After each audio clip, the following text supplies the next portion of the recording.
Well, after much anticipation, we have finally got what we were all waiting for. The Cleveland Browns have their first 53-man roster for the 2023 season. Your latest Locked On Browns starts now. You are Locked On Browns, your daily Cleveland Browns podcast. Part of the Locked On Podcast Network. Your team every day.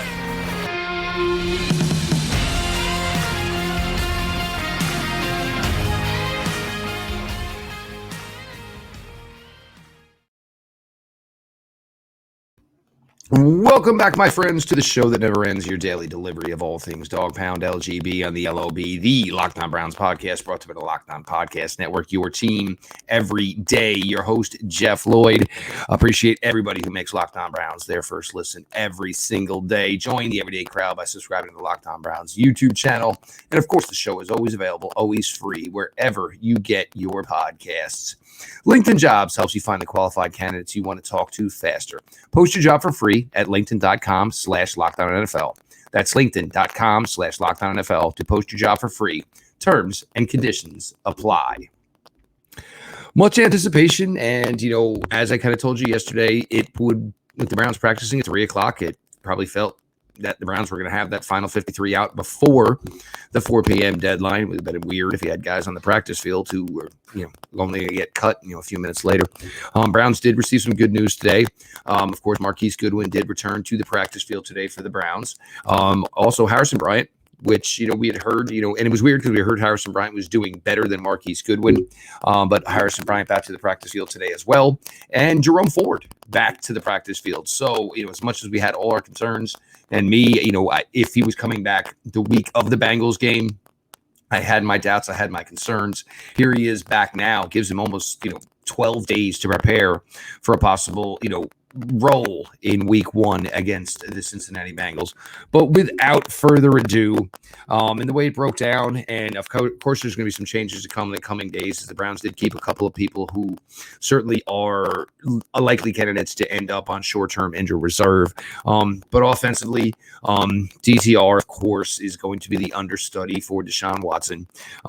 So the only 2 quarterbacks on the roster as of this point. Do the Browns have the intention of bringing Kellen Mond back to the practice squad? That's certainly a possibility. Coach Stefanski did mention today that he will find some way to get a quarterback in here soon. If it is Kellen Mond, we'll see. If you saw, the New England Patriots right now have 1 quarterback on their roster. They released Bailey Zappi. They released Malik Cunningham, a guy who I thought was a fun talent coming during the draft process last year out of Louisville. So we'll see what the Browns' game plan is here as far as filling out what will be their practice squad or emergency quarterback here. But that is where we are. Running back position, I don't think this is a surprise to anybody. And, there'll probably be a guy or 2 on the practice squad. Demetric Felton, no longer here, released. John Kelly Jr. had his contract terminated. Hassan Hall was waived as well. We'll see if any, maybe some, all end up on the Cleveland Browns practice squad. But they went really light at the running back room. Nick Chubb, Jerome Ford got a first look at Pierre Strong Jr. At Browns practice today, rocking the jersey number 20. So as quick as Jordan Wilkins got out of jersey number 20 is as quick as Pierre Strong Jr. got into it. First initial thoughts, just, he didn't see much, obviously, but, he's a good-sized kid, man. He's not certainly this small back like Felton or Kelly. A little more built, filled out kind of Nick Chubb a la S type of, frame. So those are your 3 Cleveland Browns running backs for the first 53. Wide receiver, this is where the conversations, certainly were going for the last few days. But, of course, it's, Amari Cooper, it's TPJ, it's Elijah Moore, it's Marquise Goodwin, it's Cedric Tillman, and David Bell. And, guys, again, David Bell was going to make this roster. And because David Bell also does play special teams as well, guys. I think the thing with Watkins, and look, Watkins could have been here any other time in probably the last 15, 16, 20 years and had a summer like he did, and easily would have been a roster lock for this franchise. This year, it was just not the same case. The Browns have heavily invested in the wide receiver in the last couple of years. The trade last year for Amari Cooper, the growth of Donovan Peoples-Jones. Then this year, and the drafting of David Bell last year. Then this year, you go out, you trade for Elijah Moore, you sign Marquise Goodwin. and you draft Cedric Tillman. The Browns put a lot in this room. Austin Watkins was a nice story, and the Browns do have interest in keeping him on a practice squad. But, maybe for Austin Watkins Jr., maybe this isn't the best opportunity anyway. If he couldn't crack the initial 53, what's going to be the path for even getting dressed for a game? You don't want to sit around and rely on people getting hurt for you to get an opportunity. And it's a pretty good wide receiver room. But for Austin Watkins, most likely this story is going to have to, if it's going to continue to grow like it has, it's going to have to, continue on a different path in a different NFL city. Tight ends, we all kind of knew the way this one was going here, and there was no surprise here. Jordan Akins obviously will be the understudy to David Njoku. Harrison Bryant back in practice today. That is your 3-man tight end room. As far as blocking, I think this is a room that's probably a little bit light. After David, Harrison Bryant, Jordan Akins, neither one of these guys, they're not going to be putting out any Bill Lemansky videos as far as, blocking mechanics anytime soon. Solid quality receivers. There's certainly no doubt. And all capable. But that's it. This is the Browns tight end room here. It is built more for a throwing offense than it is a running offense. Those things have now changed.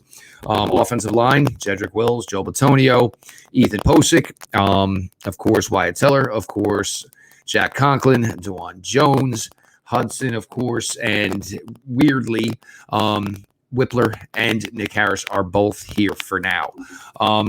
3 centers seems odd.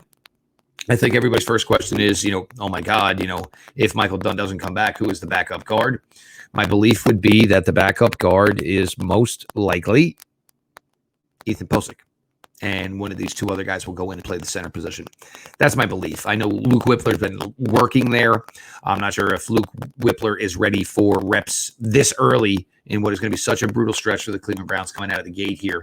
But they do go with 9 offensive linemen.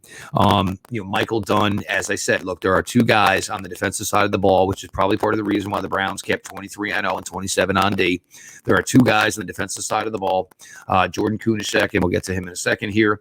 And of course, Alex Wright. Both of those guys, did make the initial 53 here. Both of those guys do look to be headed to short-term IR, and there will be other guys brought up to the 53-man roster, once this clears, and they're allowed to put these players on short-term injury reserve. But there is your 23 on offense to this point. I think, I don't know if there's any surprises on offense, honestly. I think we got our surprise yesterday with Michael Dunn, and that whole situation still remains weird. Zach Jackson from The Athletic, the way he's speaking on it doesn't seem like it was one of these, handshake, wink, wink, Michael Dunn type of things. Mary Kay Cabot says she believes it's very easy that Michael Dunn's going to come back here. Between, who hears what and who doesn't hear what, we'll find out the truth here probably in the next 24 hours for the Cleveland Browns. So there is your first members of the first 53-man roster of the Cleveland Browns in the 2023 season, 23 on offense. We're going to switch it up here. We'll get to the defense here in a second. Jeff Lloyd, your latest Locked On Browns. I appreciate everybody for being along for the ride.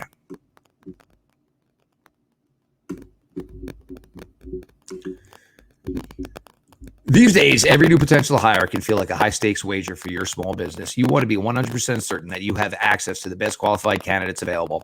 That's why you have to check out LinkedIn Jobs. LinkedIn Jobs helps find the right people for your team faster and for free. Basically what it is you set it up. You put into words what you're looking for, the amount of education you're looking for, as far as special skill set, what you were looking for, and then you add your job in the purple hashtag hiring frame to your LinkedIn profile to spread the word that you're hiring. Simple tools like screening questions make it easy to focus on candidates with just the right skills and experience so you can quickly prioritize who you would like to interview and hire. It's why small businesses rate LinkedIn Jobs #1 in delivering quality hires versus leading competitors. LinkedIn Jobs helps you find the qualified candidates you want to talk to faster.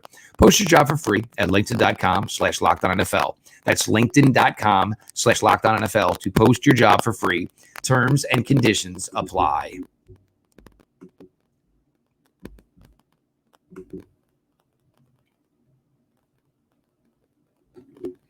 We continue on here. Jeff Lloyd, your latest Locked On Browns. The Browns 53-man roster is official. I don't think there were that many surprises. Again, I think the surprise yesterday, of course, was Michael Dunn. Of course, the trade for Dustin Hopkins, which, leads to, where we'll see Cade York next, whether it is as a member of the Cleveland Browns practice squad Or does Cade York find off? There were a flurry of kicker trades today. So good on Andrew Berry getting this out of the way yesterday as opposed to trying to get into it today. I mean, the trades were all out equal to what the Browns spent for their acquisition of Dustin Hopkins, but they were able to basically get out in front. And I don't know if they reached out to other teams or maybe either one of the Chargers guys was their dream target.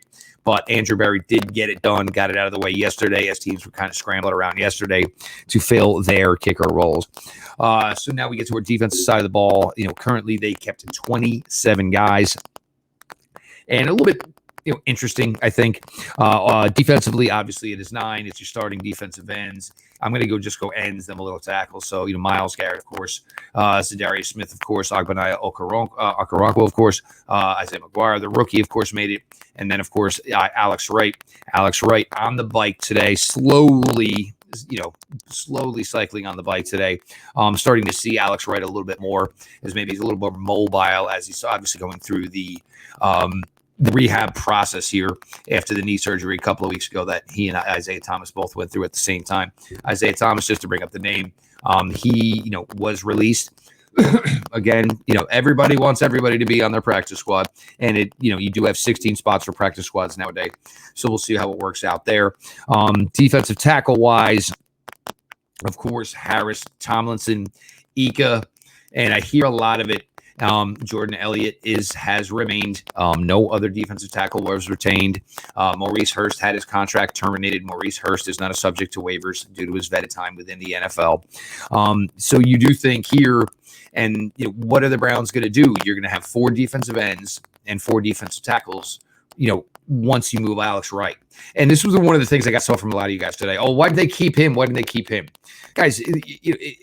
You want to cut a defensive tackle for a wide receiver, or keep a defensive tackle.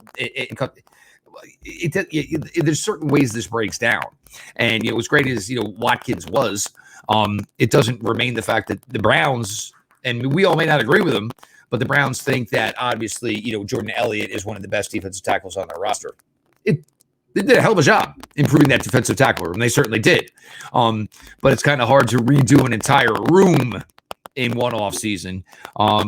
But I would suggest in my opinion, I do think that Maurice Hurst is one of these guys that's probably going to get the opportunity to get called back up here. The Browns probably going to run 4 DNs and pull somebody up from the practice squad for the first couple of weeks here until Alex Wright gets back into the fold. We'll see who eventually ends up being that practice squad DN who probably is going to get this opportunity. So there was 9 kept, so 5 defensive ends kept, 4 defensive tackles kept, so 9 to this point. We get to the linebackers, Taki, of course, Jeremiah Koromoa, of course, Anthony Walker, Tony Fields. I know a lot of people were questionable on Tony Fields. I was not. I really thought Tony Fields had a strong summer. Really, really excited. Jordan Kunasek kept as well. And then, of course, Matthew Adams kept as well. But really, really excited for Mohamoud Diabate. And for questions about, he was a UDFA, but guy had a career at Florida, had a fantastic final season at Utah.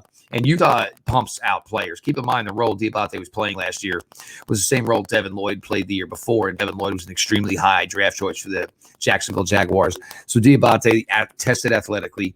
The tape was solid from college. The one question, of course, was, could he get off blocks? And with Jim Schwartz, where we started to see the dividends of he doesn't want his linebackers getting blocked. He wants to roam around freely and make plays.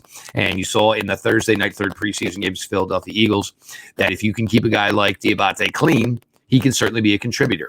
So, there is 7.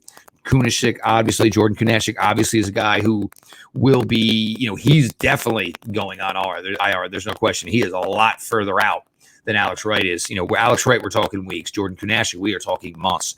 I just wasn't sure if the Browns were going to be that, willing to commit the spot here for Jordan Kunasek. But again, look, we talked about it a lot. The defense coordinator, Jim Schwartz, was infatuated with him. Bubba Ventrone wanted him, obviously. So this move gets made, and there you end up in the scenario, of course, now where, Jordan Kunasek, can rehab with the team, obviously get all the treatment he needs here while working his way back to hopefully being a contributor some part, in somehow, some way for the Cleveland Browns in 2023.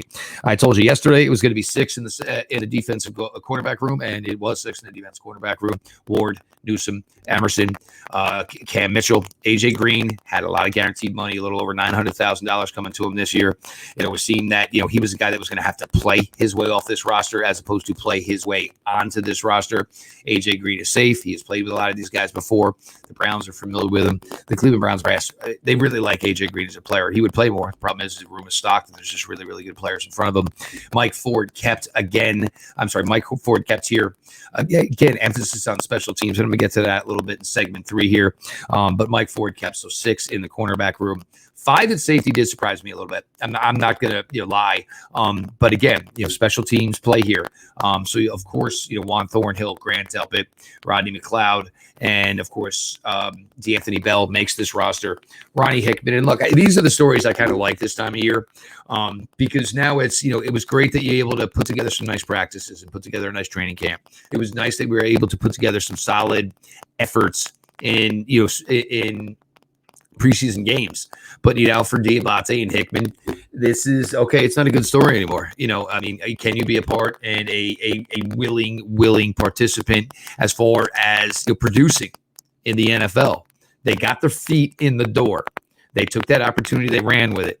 But now you're on a 53-man roster, and it's going to be a whole different ballgame because these guys are going to be playing against a lot bigger talents than they played against all summer, besides the guys on their own team, of course. But for both these young men, the opportunity is now here. Can you now sustain a career in the NFL? So we'll see the way it works out for both these guys. But this is stuff that I really, really enjoy. Seeing an opportunity for both of these kids. Coming in and look, Diabate was a crowded linebacker room, and the Browns aren't a team that's really, really high on linebackers. Somehow, some way, he played well. It forced the Browns' hand to keep 7 linebackers. Hickman, I felt, was a guy should have been a lock all the time with the age difference between he and D'Anthony Bell. But D'Anthony Bell is a proven special teamer. Hickman, Diabate, a lot of these guys. Now you're going to have to. That's going to be primarily what your focus is at practice every day.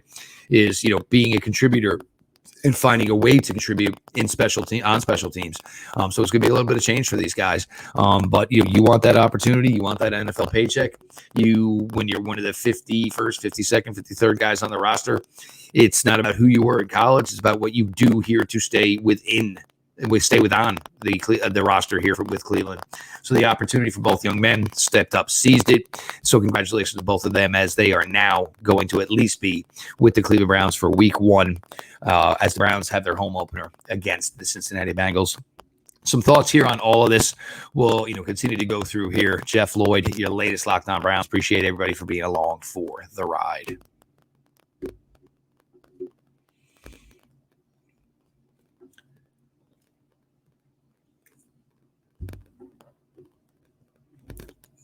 So we close it out here. Locked On Browns. Appreciate everybody who makes Locked On Browns your first listen every single day. To all the everydayers, bring more in. Let's go. Let's get the party going. Let's continue to grow here on YouTube. Subscribe to the Locked On Browns YouTube page. Locked On Browns is always available. It's always free wherever you get your podcasts. Getting to see the boys back out on the field today. Obviously, a lot of what you got to see was people excited to see Marquisse Goodwin, and Marquisse Goodwin spoke at length, and it was just a weird feeling. Like he made it sound like he didn't seem like much was going on, and then all of a sudden diagnosed with blood clots and basically shut down for the better part of almost 6 weeks. Scary times, and I talked about in the past about Marquisse Goodwin and his family. They've been through a ton. They really have. Him and his wife. Then we got the news today. Jerome Ford and Harrison Bryant are back, and to see 88 on the field, to see 34 on the field, and one of the first things seeing both those guys back, which was great, is all of a sudden, like, the practice fields are empty. We're practicing with 53 guys now. Keep in mind, Deshaun Watson was out today, ill. Elijah Moore, because of course, it seems like these two guys are inseparable. So of course, if Deshaun Watson wasn't feeling well, Elijah Moore wasn't feeling well either. Both these guys were out of practice together. But you're doing the running back drills, and there it's Chubb and Ford working together, and Pierre Strong working with a coach. It's all of a sudden it's a whole different ballgame from what we got to see all summer long, where there were just bodies everywhere. So to see that and see that transformation from the way it's gone, on the practice field was definitely kind of interesting here. My belief, of course, I still believe that we're going to see that Alex Wright and Jordan Kanashik will be moved, to short-term injury reserve. I think the Browns, I believe, normally in these situations, we've got one rule of thumb, right? If Mary Kay says it, we probably got to believe what Mary Kay says. No offense to Zach Jackson. Certainly is that, been on the show in the past. But if Mary Kay usually says something, she's usually well tuned in. So it makes you believe that, Michael Dunn will be returning.